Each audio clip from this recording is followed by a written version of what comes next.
የጥቁር ህዝቦች የነጻነት ቀንዲል የሆነው የአድዋ ድል የኢትዮጵያውያን የጽናትና የአንድነት ኃይል የታየበት ታላቅ ድል ነው። የትናንትናን ፈተናዎችን በጀግኖች ልጆቿ ተሻግራ ዛሬ ላይ የደረሰችው ኢትዮጵያ ወደ ከፍታዋ የሚወስዷትን ፈጣን የልማት ስራዎችን እየሰራች የምትገኝ ስትሆን አሁን ያለው ወጣቱ ትውልድም ከዚህ ጽናት ብዙ ሊማር ይገባል። ድሉን የሚያወርዱ የልዩነት ምክንያት ሆኖ ስናይ አፍረን ተሸማቀን ነበር። እውነቱን ለመናገር አድዋ የአንድነት ምክንያት እንጂ የልዩነት ምክንያት ግን ሊሆን አይገባም። አድዋ ድሉ ራሱ የተሰራው በአንድነት ነው። ስለዚህ ታሪክን እንናገራለን፣ ታሪክን እንጠብቃለን። የኛን ዘመን ታሪክ ለመስራት ደግሞ እጅግ ወኔ ታጥቀን እንሰራለን። 130ኛው የአድዋ ድል በዓልን በማስመልከት የአዲስ አበባ ከተማ አስተዳደር ከከተማ ወጣቶች ጋር ተወያይተዋል። የመድረኩ ተሳታፊ የነበሩ ወጣቶች ኢትዮጵያ ተጨባጭ ለውጥ እያስመዘገበች መሆኗን ያነሳሉ። ነጻነት ስንዘክር፣ ታሪክን ስንዘክር ወደ ብሩህ አድማስ ማድረስ አለብን የሚባለው በአንድነት ነው። በተናጠል ያደገ ሀገር የለም። በተናጠል የቆመ ሀገር የለም። የበለጸገ ሀገር የለም።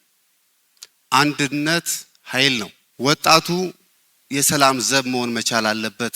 ዛሬ እኮ አድዋ ላይ ነው ያለነው።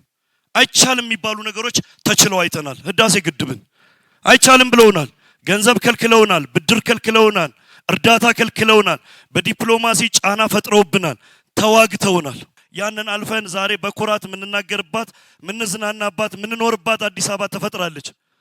የነገዋን አድዋ እናረጋግጣለን። እዚህ ያለ ነው የምግብ ሉዓላዊነቱን ማረጋገጥ ያልቻለ ማህበረሰብ ህዝብ ምንም ያህል ታሪክ ቢኖረው አቧራ ይለብሳል። የዚህ ትውልድ የመጀመሪያው አድዋ የሚሆነው የምግብ ሉዓላዊነታችንን ማረጋገጥ ስንችል ነው። በመድረኩ ላይ የተገኙት የመከላከያ ትምህርትና ስልጠና ዋና መምሪያ ኃላፊ ጀነራል ይመር መኮንን የአድዋ ድል የመላው ጥቁር ህዝብ ኩራት መሆኑን አስታውሰዋል። የሀገር መከላከያ ሰራዊት በአድዋ መንፈስ በርካታ ፈተናዎችን አልፎ ኢትዮጵያን ለዛሬ ቀን ማብቃቱን ያነሱት ጀነራሉም ወጣቶች የሀገር ፍቅራቸውን ሰራዊቱን በመቀላቀል ሊያሳዩ እንደሚገባም አንስተዋል። የኢትዮጵያ መከላከያ ሰራዊት እጅግ ዘመናዊ ሆኖ ተሰርቷል። በተለይ ደግሞ በእውነት በግልጽ ለመናገር ባለፉት የለውጥ አመታት የሪፎርም አመታት መከላከያ በመሰረቱ ተቀይሯል። የተቀየረው አንዱ ትልቁ ኢትዮጵያዊነቱና አንድነቱ፣ ህብረ ብሔራዊነቱና ገለልተኝነቱ ነው። አሁን ዓለም ላይ ያሉ የውጊያ ዘመናዊ የውጊያ ቴክኖሎጂዎችን በእጃችን አስገብተናል።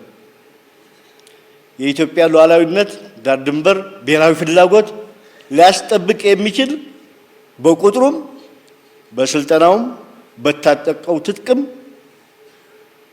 በቂ ኃይል ኢትዮጵያ ያፈራች መሆኑን በዚህ አጋጣሚ ለመግለጽ እወዳለሁ። ሀገርን መውደድና ማክበር አንዱ መገለጫ ምንድነው? በውትድርና ማገልገል ነው።